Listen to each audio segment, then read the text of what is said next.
Halo, assalamualaikum warahmatullahi wabarakatuh. Halo anak-anak semua, gimana kabarnya hari ini? Mudah-mudahan kalian dalam keadaan sehat walafiat. Nah anak-anak, hari ini kita akan belajar tematik kelas 3, tema 3 subtema 4 pembelajaran kedua. Nah sebelum mulai belajar, marilah kita berdoa terlebih dahulu. Berdoa mulai.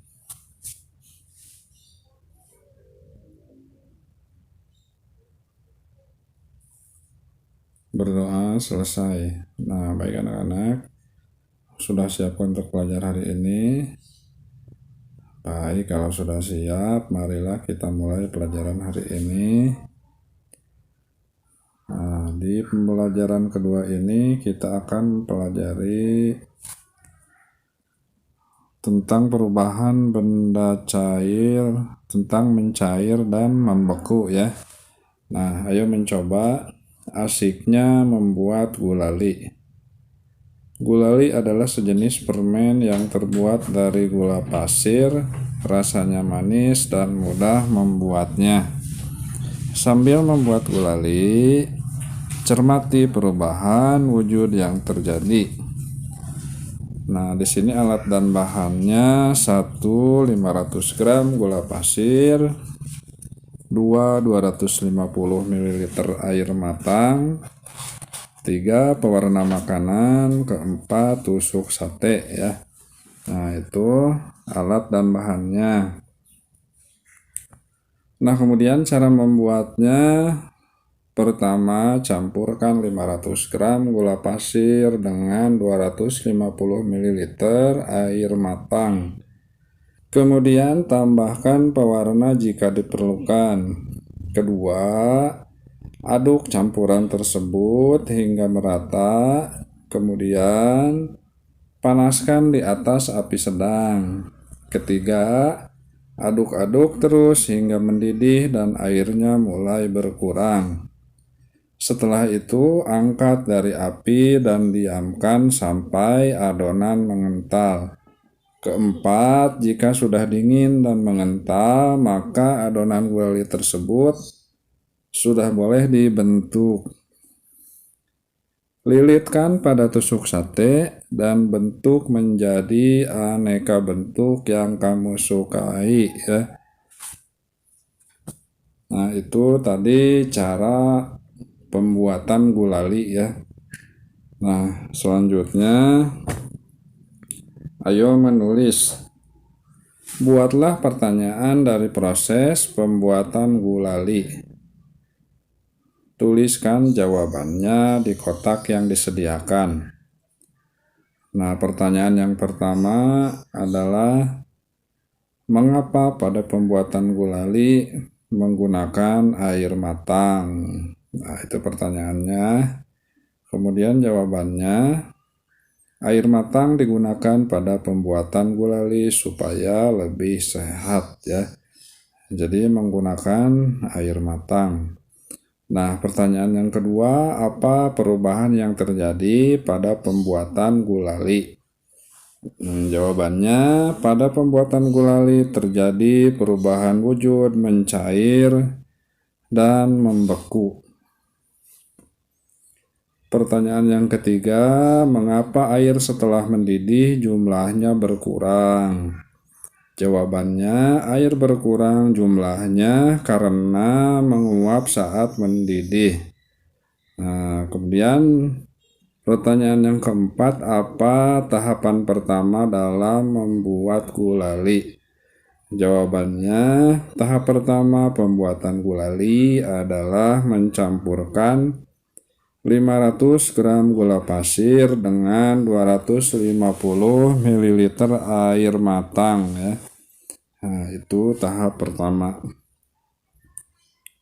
Kemudian pertanyaan yang kelima, apa fungsi tusuk sate pada pembuatan gulali? Jawabannya, tusuk sate digunakan untuk melilitkan gulali. Nah, itu dia tadi kelima pertanyaan dan jawabannya. Nah, selanjutnya ayo mengamati. Kamu sudah melakukan dan mencermati cara membuat gulali. Sekarang tuliskan perubahan wujud yang terjadi selama pembuatan gulali. Tuliskan contohnya. Nah, di sini contohnya nomor 1, peristiwanya yaitu gula dicampur air. Nah, perubahan wujud yang terjadi yaitu mencair ya. Kemudian yang kedua, air mendidih, perubahan wujud yang terjadinya menguap. Yang ketiga, adonan gulali mengental. Nah, perubahan wujudnya yaitu membeku ya. Selanjutnya ayo berdiskusi. Kelompokmu telah mempraktikkan membuat gulali.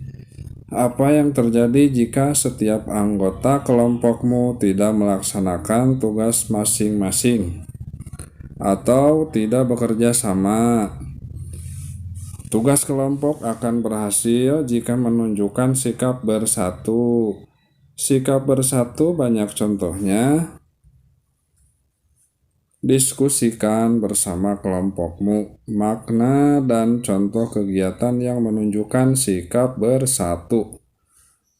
Sikap bersatu adalah berkumpulnya individu menjadi satu tanpa memandang ras, suku, agama, warna kulit, dan keturunan. Kemudian contoh sikap bersatu, saling menghargai pendapat dan peran yang berbeda. Nah, itu ya. Selanjutnya ayo mengamati.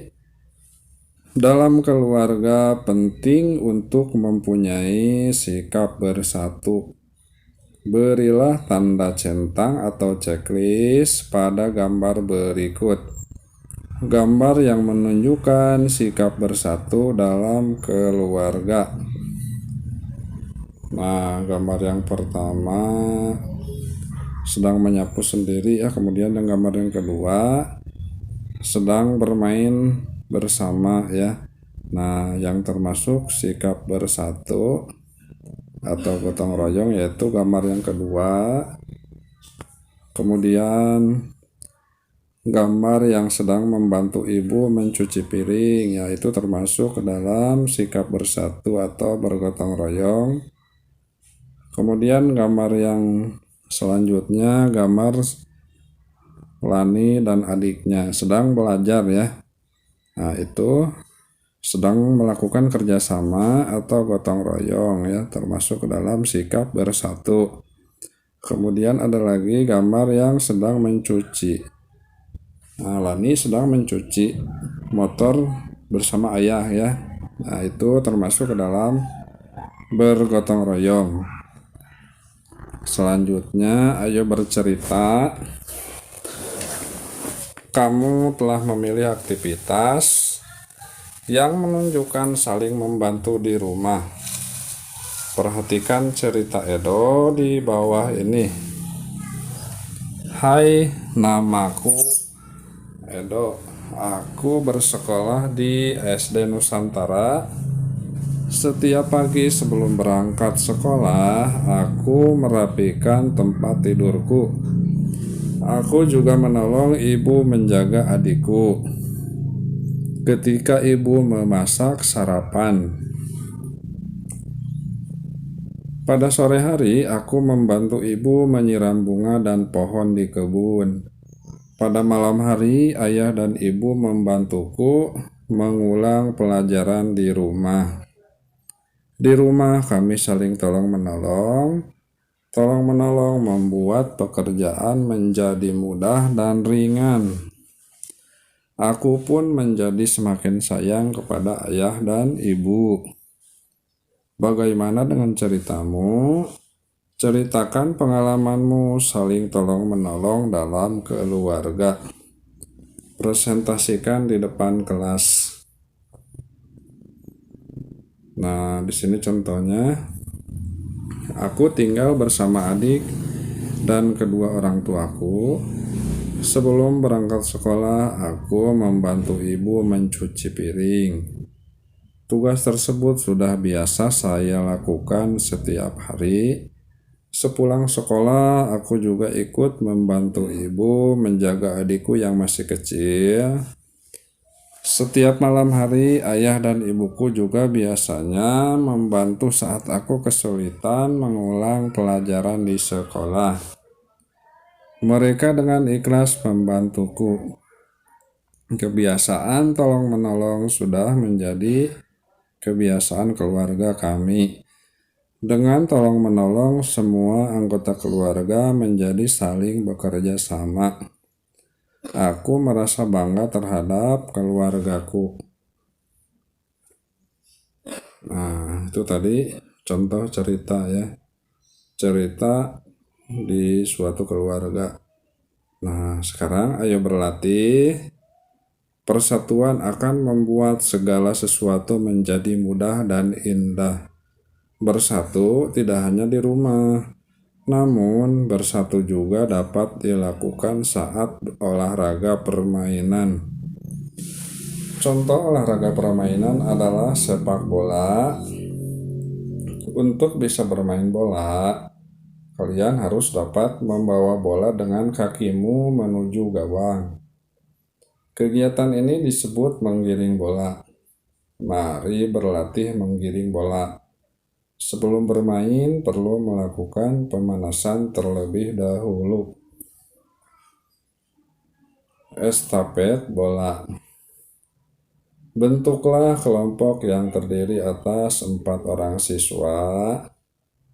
Setelah diberi aba-aba, mulai. Anak pertama menggiring bola ke arah anak kedua. Anak kedua menggiring bola ke arah anak ketiga. Anak ketiga menggiring bola sampai batas akhir. Setelah sampai ke batas akhir, anak keempat segera menendang bola menuju gawang atau ke titik yang ditentukan. Siapa yang paling cepat, itulah pemenangnya. Nah, setelah melakukan pemanasan, tentukan cara tercepat untuk menggiring bola. Diskusikan bersama guru dan temanmu. Kamu dapat menggiring bola dengan berbagai cara. Caranya adalah sebagai berikut.